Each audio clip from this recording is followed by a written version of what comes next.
गंग सकल मुद मंगल मूला, सब सुख करहि हरहि सब सूला।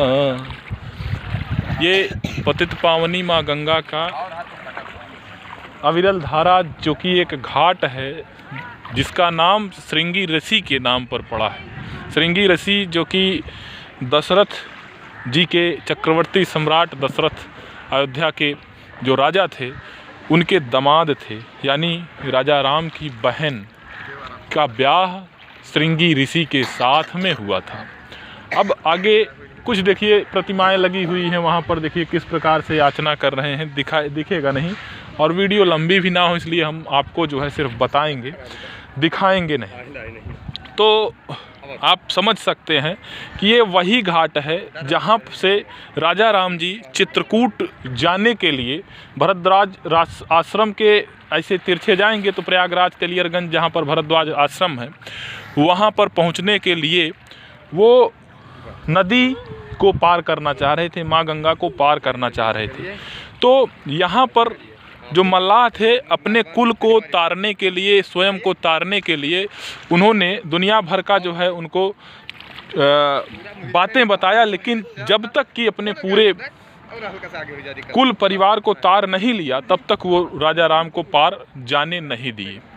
और ये यहाँ तक बहाना बताए कि ये बगल से यही घाट ते थोड़ी की दूर है, कटिलाओ जल थाएं दिखाई वजू, मतलब कि इस घाट से थोड़ी दूर पर चल करके कमर भर का पानी है, आप वहाँ से चलिए, मैं आप आगे आगे चलूँगा और आप पीछे पीछे चलिएगा, मैं आपको पार करा दूँगा अगर आपको जो है नाव की आवश्यकता नहीं है तो।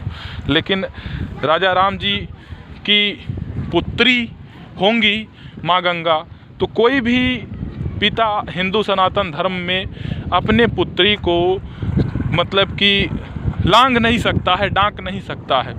तो ये इसलिए उन्होंने कमर भर पानी होने के बावजूद वो पार नहीं किए, उनको जाना था तो नाव के द्वारा ही जाना था। इस बात का जानकारी, इस बात का इल्म पूरा का पूरा था मल्लाह को और केवट को, निषाद राज केवट को, जिसके वजह से उन्होंने बात बताई, क्योंकि पता था उनको कि भगवान मानेंगे ही नहीं। जब भगवान मानेंगे ही नहीं तो हम अंततोगत्वा हम जो कहेंगे सो उनको करना पड़ेगा। तो हुआ भी वही, और इस घाट से श्रृंगी ऋषि जो कि बाद में पुत्र प्राप्ति के लिए दशरथ नंदन जो हुए उसके लिए वही दामाद और ऋषि जा कर के यज्ञ करवाया दशरथ के यहाँ गुरु वशिष्ठ जी के कहने पर, तो जो है उनको पुत्र की प्राप्ति हुई। और पुत्र की प्राप्ति होने के बाद उन्हीं 4 पुत्रों में से 2 पुत्र राजा राम और राजा लक्ष्मण और माता सीता के साथ में इस घाट को पार किए थे, जबकि माता सीता की ननदी इस घाट पर ब्याही गई थी, यानी कि यहाँ रात में ठहरे रहे होंगे। क्यों? क्योंकि भाई रिश्तेदारी थी, और रिश्तेदारी थी तो उठने और बैठने की व्यवस्था, लोग जब वो घर से वनवास के लिए निकलने के लिए चले होंगे तभी सूचना आगे आगे पहुंच गई होगी कि भैया जाइए, यहाँ से राजा राम जा रहे हैं, उनको किसी तरीके से मनाइए चुनाइए और उनको रोकिए। लेकिन बात तो राजा राम की थी और कि हमें तो जाना ही है, और जाना ही क्या, पूरी विधि का लिखा था, सृष्टि का लिखा था, वो तो जाना ही था। ये सब चीज़ें आम मनुष्य को दिखाने के लिए होती हैं।